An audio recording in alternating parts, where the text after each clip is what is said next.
Madame la maire, mes chers collègues, lors du débat sur la mission animaux, nous avions défendu des vœux en vue de faire avancer la cause animale. Je pense notamment aux vœux demandant la mise en place d'un label visant à établir un partenariat entre animalerie et refuges d'Île-de-France afin de proposer en priorité des animaux abandonnés.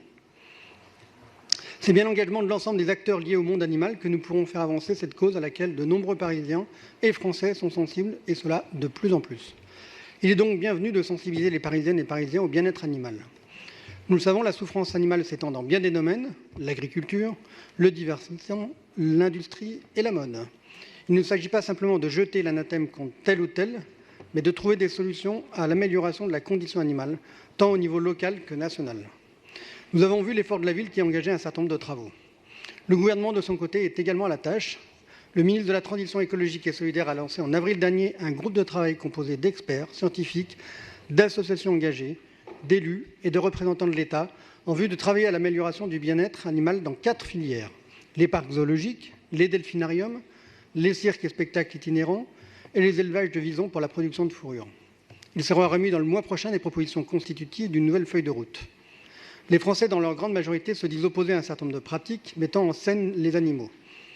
Il a été voté d'ailleurs récemment au Canada l'interdiction de garder en captivité des baleines et des dauphins, et cette question des animaux marins enfermés est bien à l'ordre du jour des discussions du groupe de travail. Le monde de l'agriculture n'a bien sûr pas été occulté. La loi sur l'agriculture et l'alimentation promulguée en novembre dernier a par exemple étendu le délit de maltraitance en élevage aux activités de transport et d'abattage, a doublé et durci les peines d'emprisonnement, a permis aux associations de protection animale de se porter partie civile et a interdit la mise en production de poules pondeuses en cage dans tout nouveau bâtiment d'élevage. Nous avons pu récemment mesurer que cette cause animale touchait de plus en plus les Français. D'ailleurs, la liste animaliste, vous l'avez vu il y a 15 jours, obtenant quasiment le même score que la liste communiste conduite par Yann Brossat.